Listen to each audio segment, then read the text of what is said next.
ba'dal wudu, setelah wudu, asyhadu an la ilaha illallah wahdahu la syarika lah wa asyhadu anna Muhammadan abduhu wa rasuluh. Allahumma ij'alni minat tawwabin waj'alni minal mutatahhirin. Ini doa setelah kita berwudu. Ya Allah, jadikan aku menjadi orang-orang yang taubat, orang-orang yang diterima taubatnya, dan jadikan aku termasuk orang-orang yang bersih atau suci. Subhanakallahumma wa bihamdika asyhadu an la ilaha illa anta astaghfiruka wa atubu ilaik. Nah, warada majmu' hadza, itu doa-doa tadi itu terdapat an Rasulillah, dari Rasul sallallahu alaihi wasallam, fi hadis, di beberapa hadis. Rawaha Muslim, dalam riwayat Imam Muslim ada hadis gabungannya disatukan menjadi riwayatnya, menjadi doanya seperti itu. Biasanya kalau diajarin itu dalam hadis cuma Allahumma ij'alni minat tawwabin waj'alni minal mutatahhirin. Tapi ini udah gabungan dari beberapa hadis. Akhirnya para ulama boleh kalau baca seperti ini, asyhadu an la ilaha illallah wa asyhadu anna Muhammadar Rasulullah wahdahu la syarikalah, dan seterusnya, Allahumma ij'alni minat tawwabin waj'alni minal mutatahhirin. Itu di bukunya ada. Kalau kita buru-buru ya udah paling enggak baca Allahumma ij'alni minat tawwabin waj'alni minal mutatahhirin, cukup. Kalau buru-buru seperti itu. Jadi Imam Tirmidzi ada wan Nasa'i fi amal al-yawm wal lailah, dari Imam Muslim hadisnya 234, Imam Tirmidzi hadisnya hadis ke-55. Wan Nasa'i fi amal al-yawm wal lailah. Nah, ini adalah sunnah-sunnah yang dilakukan ketika berwudu. Kalau di kitab saya ini ada tambahan lagi, segala sesuatu kebaikan itu disunahkan untuk dilakukan melalui tangan kanan. Tadi harusnya penjelasannya seperti itu. Ada di sini di kitab saya tambahan. Nih, wa an Aisyah, di sini ada ya? Kok tadi saya lihat tidak ada kayaknya. Nggak ada di sini. Udah habis. Di sini ada riwayat Sayyidati Aisyah, dijelaskan di sini. Qalat kana Nabi sallallahu alaihi wasallam yu'jabahu tayammun. Nabi itu suka memakai sesuatu yang baik itu atau melakukan pekerjaan yang baik itu dengan tangan kanan, seperti itu. Fit tana'ulihi, pakai sendal yang baik tangan kanan, keluar rumah tangan kanan. Wa tarajjulihi, nyisir dari sebelah kanan juga. Nah, di sini jelaskan. Wa tuhurihi, dan bersuci juga gitu. Bersuci maksudnya wudu, mandi. Nah, dari sebelah kanan. Mandi wajib ya, dari sebelah kanan. Wa fi sya'nihi kullihi, dan dari segala macam perbuatan yang baik di tangannya sebelah kanan. Al-Bukhari menjelaskan dalam kitab Imam Bukhari, hadisnya nomor 166. Ini jelaskan. Nah, saya juga dapat dari guru saya itu, pakai jam tangan, karena itu kebaikan biasanya di sebelah kanan. Karena kita ada yang namanya di sebelah kiri, gitu kan. Nah, sampai sekarang karena ngikutin guru saya itu dapatnya. Dia dari Keitis Amali itu, dulu pemimpin Tubuirang itu, pokoknya sebelah kanan dia. Ngapain sebelah kanan? Salaman dia sebelah kanan dulu. Sebelah kirinya ada siapa kayak dia sebelah kanan dulu pokoknya. Mendahulukan sebelah kanan dulu. Pejabat ngasih makanan sebelah kanan dulu, walaupun di sininya pemerintahan kanan yang baik-baik itu selalu dilakukan di sebelah kanan, seperti itu. Nah, itulah yang diajarkan oleh guru-guru kita semuanya. Kalau kita mau melakukan yang kebaikan, dari sebelah kanan semuanya. Pakai jam tangan, bagus kan? Pakai sebelah kanan aja. Nah, ternyata ketika menjelaskan hadis ini, guru saya dapat itu dari gurunya, terus saya gurunya sampai ke jam tangan pun diusahakan dari sebelah kanan, tangan sebelah kanan. Ikutin hadis ini katanya seperti itu. Ada nyambungnya seperti itu. Nah, kalau pakai sebelah kanan ya aman biasanya. Tapi kan kebiasaan orang Indonesia maunya sebelah kiri. Jam tangan itu nggak masalah juga sih. Ini kan cuma sunnah sekali lagi ya. Ini kesunahan. Sunnah ya silahkan kalau mau dipakai nggak apa-apa. Kenapa? Karena yujabu itu artinya Nabi suka sampai keluar rasa takjub Nabi, sampai senangnya udah seneng banget lah gitu banyak. Masuk masjid kanan, keluar masjid kiri, masuk kamar mandi kiri, keluarnya baru kanan, karena kamar mandi bukan tempat yang baik dan segala macamnya. Dan sampai sini ada yang mau tanyakan? Ini ustadznya banyak, saya mau nyatet baik. Kan tadi katanya itu boleh disambung ya? Boleh. Nah, ada tamu, tamu boleh lah. Iya. Bagaimana dengan ngobrol? Ketika wudhu ada orang yang ngobrol. Iya. Nah, itu makanya tadi maksudnya kategorinya kan ini, dalil pertama yang kita gunakan ketika wudhu karena jelas dalilnya, sahih dalilnya adalah tentang ketika Allah menjelaskan dalam firman-Nya famsahu, nah segala macamnya. Batasannya berarti di 4 itu adalah wajib hukumnya, muka, tangan, kepala, kaki. Sisanya adalah sunnah, walaupun tadi ngobrol dalam wudhu itu hukumnya makruh jatuhnya karena dia nggak ngikutin sunnah. Ya, ini kan sunnah nih, mualah itu kan sunnah, tatabu itu sunnah, terus menerus itu jatuhnya hukumnya sunnah. Mukhalifus sunnah, tidak menghargai sunnah, hukumnya jadinya makruh jatuhnya. Kayak tadi, saya mau wudhu minjem, lu tolongin gua apa? Pegangin air. Padahal Nabi ngelakuinnya dengan sendiri. Berarti dia mukhalifus sunnah Rasul yang dituangkan dalam hadisnya tersebut. Berarti dia makruh jatuhnya. Secara dosa dia nggak ada berdosa, tapi secara disuka atau enggak perbuatan tersebut nggak disuka. Ya. Karena nggak disuka. Jadi poinnya adalah ketika kita wudhu ada kata bodoh, mendingan nggak usah. Kalau nggak ada, kalau tadi kan yang saya jelaskan itu masalah di air. Nah, atau bukain tamu misalnya, bukain tamu kan dia tamu mungkin kita darurat kan. Ya, karena wudhu itu sunnah, sedangkan orang mau bertamu itu menghormati tamu juga hukumnya sunnah yang didahulukan oleh Rasul, maka kita boleh bukain tamu dulu. Bilanglah nggak apa-apa. Ketika itu kita ngomong saya lanjutin wudhu, takut dia tersinggung, kita diemin aja. Saya wudhu dulu ya, lanjutin, baru kita ngobrol. Nah itu, ya kalau tadi hukumnya nggak ada apa-apa terus dia ngobrol, itu jatuhnya mukhalifus sunnah tadi. Iya. Ntar aja gitu ya. Udah terusin aja, udah masa dia juga tahu kita lagi wudhu. Nah itu jatuhnya. Ya, hukum pertamanya yang wajib itu ada 6 kemarin sudah jelas: niat, membasuh muka, tangan, kepala, kaki. Nah, secara tertib itu karena urutan dalam Al-Quran, kemarin sudah saya jelaskan. Makanya Imam Syafi'i ada tertibnya. Sisanya makanya diambilnya dari hadis Nabi semua nih. Hadis Nabi. Karena hadis ini nggak bisa ngalahin posisi dari Al-Quran tersebut.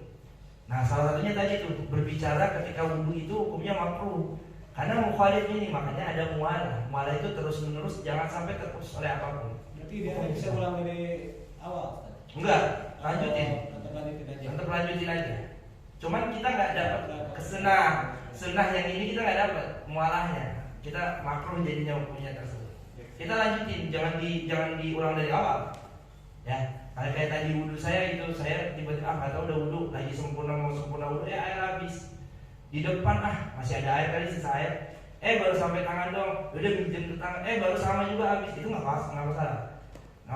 Ya kalau itu kan kondisinya emang darurat juga, berarti dia cuma nggak dapet sunnah mualahnya, tapi dalam keadaan yang dimakruh karena terputusnya dengan air. Kalau yang itu hukumnya ya jatuhnya lebih makruh lagi. Makruh itu nggak dapet dosa dia enggak, tapi nggak disukain aja. Dalam keadaan dia tidak disukai karena dia mukhalifus sunnahnya itu nggak boleh berbicara, sunnahnya tersebut ketika berwudu. Ada hadisnya jelas, sunnahnya nggak boleh berbicara seperti itu. Ada lagi komentarnya? Tanya tak? Baik. Sweet nih. Baik, bang. Kalau nggak dilaksanakan sunnahnya kan sah tuh, tetap sah ya. Kalau ada yang bilang misalnya, wah wudunya misalnya nggak digosok atau nggak melaksanakan sunnahnya gitu, nganggapnya itu nggak sah, itu orangnya kebanyakan ngaji atau kurang ngaji? Kebanyakan ngaji atau kurang ngaji itu bingung. Ngaji dulu awalin saya kalau bilang. Enggak, emang biasanya ya itu kita nggak tahu, kadang-kadang ada di satu posisi. Makanya dari kemarin saya bilang, ketika seseorang nggak bisa ngelakuin sunnah, karena sunnah Nabi kan banyak banget sunnah. Kayak tadi tuh pakai jam tangan yang menurut kita biasa itu sunnah. Mungkin di satu posisi sunnah itu nggak bisa dilakukan dia, tapi di posisi lain nanti dia bisa melakukan sunnah-sunnah yang dilakukan oleh Rasul. Makanya itulah pentingnya saling menghargai. Gak usah dikomentari. Makanya tadi saya bilang ada orang yang 2 kali, ada orang yang 3 kali, toh hadisnya ada semua. Kita nggak perlu komentar. Atau dia cuma sekali, oh ya udah mungkin dia ngejar jamaah. Mungkin dia lagi ada terburu-buru waktu dia mungkin ada kerjaan yang harus dikerjakan yang buru-buru, ya seperti itu nggak masalah. Ya itulah pentingnya saling menghargai. Nah pentingnya belajar juga gitu. Akhirnya belajar bisa saling menghargai. Kalau tahu nih ada pendapat tentang ini. Kalau sama ini kita mungkin berpegangan mau 3 kali gitu kan ya. Kalau kita yang dulu sebelum belajar, ternyata hadisnya pun dari awal sudah dilihat, dari kemarin pun kita bahas. Yang jadi permasalahan nanti adalah berapa kali Nabi wudhu, 1, 2, atau 3, dan semuanya itu ada hadisnya. Dan tugas kita cuma menghargai. Makanya kayak kemarin gini, mana lebih bagus kita ngejar jamaah atau kita sempurnakan wudhu kita? Maka saya akan bilang lebih bagus jamaah. Keutamaannya jelas di jamaah. Maka yang kita lakukan, kalau gua pakai yang sunnah itu makan waktu 5 menit 3 menit lah misalnya. Jamaah gua bisa kehilangan rakaat 1-2 rakaat misalnya. Ya udah, saya wajib aja muka aja, tangan aja, kepala aja gitu. Saya ngejar sunnah yang ini. Saya sunnah yang jamaah ini yang lebih utama lagi, sunnah jamaah ini. Seperti itu. Berarti kita kan Jumat misalnya, buru-buru misalnya. Wah, udah mau sholat, udah dengerin mau dengerin khutbah, ya udah buru-buru aja yang wajib aja kita dengerin khutbah. Karena lebih utama dengerin khutbah ketika Jumat dibanding kita sempurnakan wudhu kita. Seperti itu. Dulu kita menyempurnakan khutbah tersebut. Karena waktunya cuma gitu.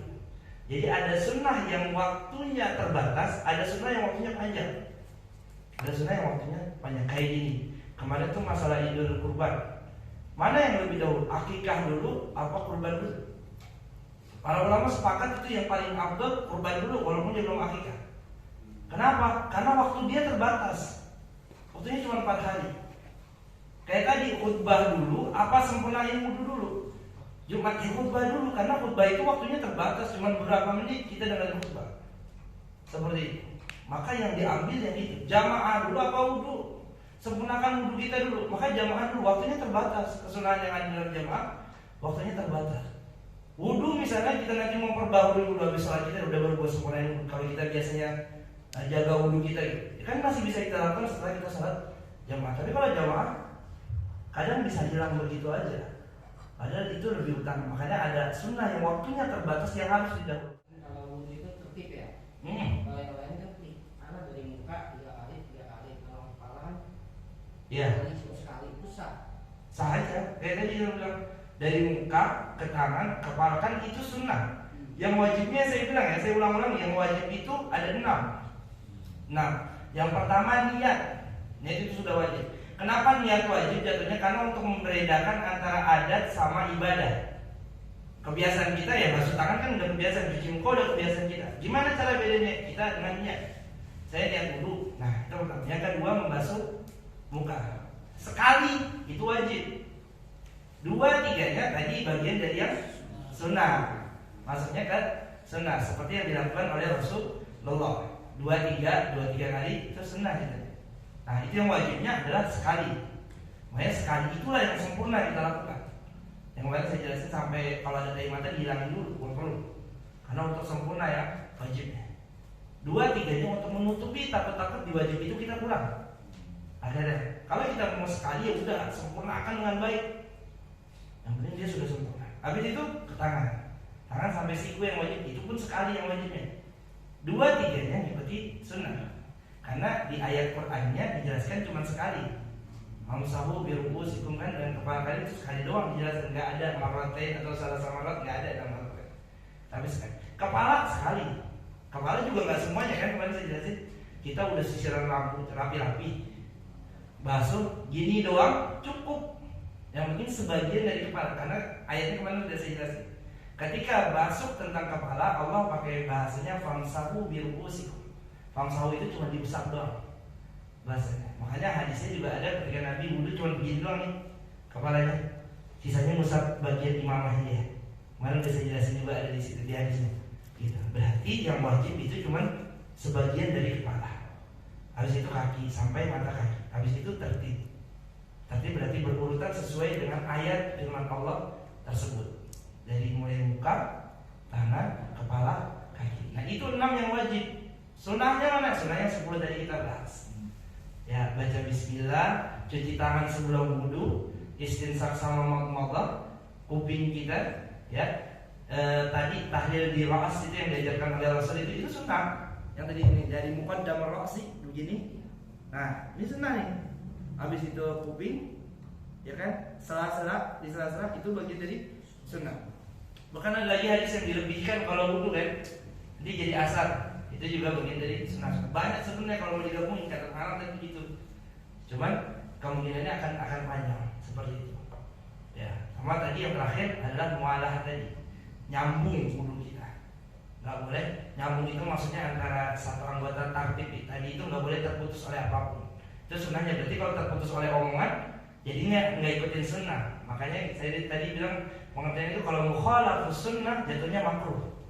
Nggak batal wudunya dia, tapi makruh hukumnya, nggak disukai sama baginda Rasul sama Allah Subhanahu wa Ta'ala. Jadi kalau ditanya yang wajib apa, yang wajib yang dibasuh dari anggota tubuh kita cuma 4 yang wajib. Sisanya adalah sunnah. Termasuk 3 kali itu sunnah. Termasuk basuh kanan itu sunnah. Bagian kanan itu juga termasuk dari sunnah. Kalau kita nggak kanan dulu, kiri dulu, kayak tadi kan saya jelasin tuh ketika saya nyebur kolam renang, saya mau wudu habis dari kolam renang saya mau langsung sholat, saya nyebur aja, biar. Tapi saya niatin muka, usap tangan kanan, kiri, kepala, kaki, cukup itu. Bangun saya udah wudu namanya, karena semuanya sudah dialirkan oleh air. Tapi asalkan kita harus isyaratkan, karena ada tartib tadi, muka, tangan, kepala, muka, tangan, kepala, kaki. Nah, udah selesai wudu kita. Bangun bisa langsung sholat kita. Kalau baju renangnya nutup aurat, sholat di samping kolam renang juga apa-apa. Kalau mau misalnya. Nah, secara hukum fikih dia sah sholatnya, dia sah wudunya. Tapi kalau secara kesempurnaan sesuai dengan hadis Nabi tadi, dia belum sempurna. Wa ashbihil wudu, maksudnya sempurnakan wudu tersebut dari mulai yang wajib sampai sunnah-sunnah yang diajarkan oleh baginda Nabi besar Muhammad sallallahu alaihi wasallam. Kan kalau yang dulu tuh biasanya Ya. kalau mau kencing gitu ya. Ini pas gugur nih, gitu selesai kan beberapa tempat tuh urin-urinnya kan sensor ya. Iya. Nggak ada penjatannya. Nah itu kita mau masukin ketetesan nggak sengaja, sebenarnya masih juhur. Kita nunggu pulang, wah sayang empat waktu jadi nggak sholat, itu bisa nggak dibersihin sedikit gitu kan? Apa harus diganti? Celana kita, Iya. apanya? Celana.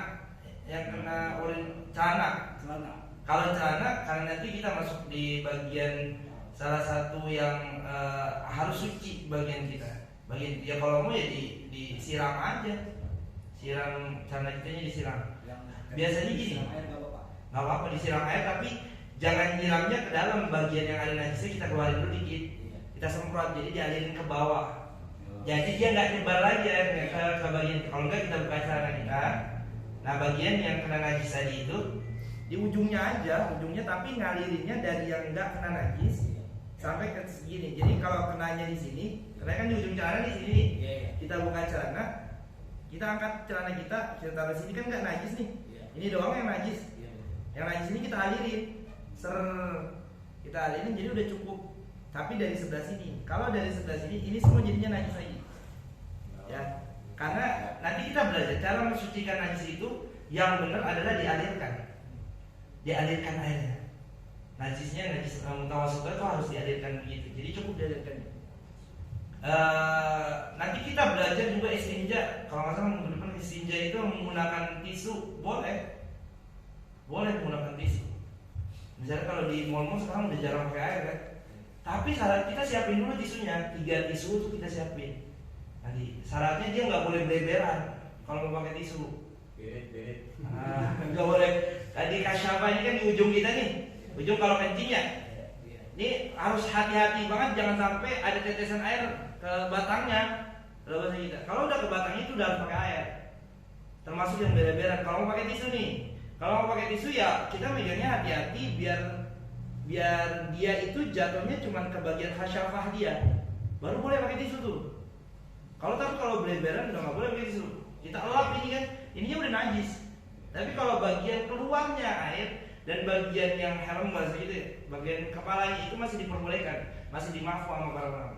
Makanya caranya gimana, kan yang buat masalah kalau pakai tisu itu kita belum nyiapin tisunya, baru nyari tuh baru. Kalau mau pakai tisu siapin dulu tisunya 3, sebenarnya 3 kan, pakai 3. Kalau 3 kurang 5, kalau 5 kurang 7, 3 dulu siapin.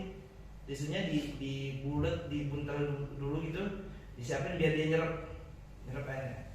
Nah pakai 3 tisu, oh udah kering, udah aman berarti. Dan tinggal kita cuci tangan di luar. Cukup nggak itu? Cukup itu, secara istinja dia udah sah. Boleh sholat? Boleh. Kalau pakai tisu gitu. air, ya itu resikonya kalau kena celana kita harus cuci dibilas, karena dia bukan yang membatalkan sholat, tapi dia yang membuat sholat menjadi tidak sah. Yang membuat sholat dia menjadi tidak sah karena di bajunya ada najis. Dia udah wudu nih, udah mau sholat, karena di bajunya najis, ya nggak sah ya sholatnya. Jadi nanti sebelum masuk ke rukunnya sholat, kita belajar dulu syarat sah sholat, syarat yang membuat sholat itu menjadi sah. Menghadap kiblat misalnya, itu kan bukan yang membatalkan sholat, tapi dia yang membuat sholat kita menjadi tidak sah. Ada yang membatalkan sholat, kita ngomong kan, membatalkan sholat kita pasti ngomong, berbicara dalam sholat itu membatalkan sholat kita. Tapi kalau menghadap kiblat itu maksudnya di luar sholat dia, di luar sholat dia, karena nggak terpenuhi hal tersebut, maka jatuhnya dia nggak sah sholat. Nah, wudunya kan masih, dia mau punya wudu, dibenerin sholatnya diganti seperti itu. Jadi ya saran saya dibuka ya dicuci dulu tuh, maksudnya dibasahin aja. Caranya ngalirin air itu, saya juga kadang-kadang gitu soalnya. Kalau di sekolah misalnya, ya saya mau cari kamar mandi, saya copot, ya biarin lah basah dikit, yang penting saya bisa sholat, maksudnya gitu. Ya saya buka dulu cara saya, ya saya giniin kan, udah itu dialirin aja. Di wastafel aja udah enak kok, kalau kenanya ujungnya doang aman. Dari yang suci ke bagian yang tadi ketetesan sampai dia keluar udah cukup seperti itu. Mungkin itu alasannya kita harus jongkok saja. Iya, itu alasannya juga kenapa harus jongkok, biar kecipratan segala macam. Salah satunya karena kalau ketika semakin tinggi kan musikanya semakin pantulannya semakin banyak, semakin itu. Makanya disengakannya jongkok itu pantulan dia nggak terlalu jauh. Seperti itu. Emang masalahnya kan kalau di mall-mall nggak ada yang jauh gitu tuh. Makanya uang cari yang di kamar dalamnya dah. Iya, masuk aja itu lebih aman lah pokoknya. Iya. Makanya kalau di toilet saya udah pasti tuh ngambil tisu yang di depan buat cuci tangan tuh 3 udah saya siapin, takutnya di dalam memang pakai yang kayak gitu modelnya kan. Sekarang modelnya udah yang dibuka, yang nyemprot ke atas gitu kan. Itu kita susah ngepasin loh di ruang kita, maaf ya. Kita susah ngepasin, gimana cara kita suci kan? Ya udah saya pasti pakai tisu. Tapi itu kita harus hati-hati banget, jangan sampai dia beler-beleran itu yang menyebabkan akhirnya tidak boleh. Nah, boleh kan pakai tisu boleh. Siapin 3 tisu, saya udah masih nyiapin di atas ini, saya siapin 3 tisu. Takutnya untung-untungan dia ada semprotannya kan, ada aman kalau ada semprotannya saya bilang. Kalau nggak ada semprotannya itu yang nggak aman.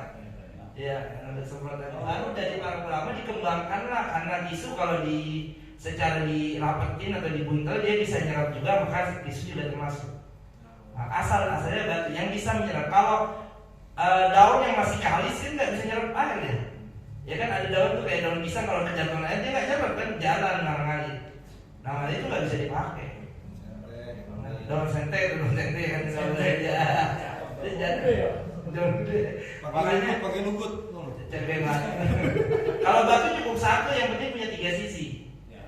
Ya cukup 1. Kalau kenapa tisu saya seharinya 3? Karena dia nyerap.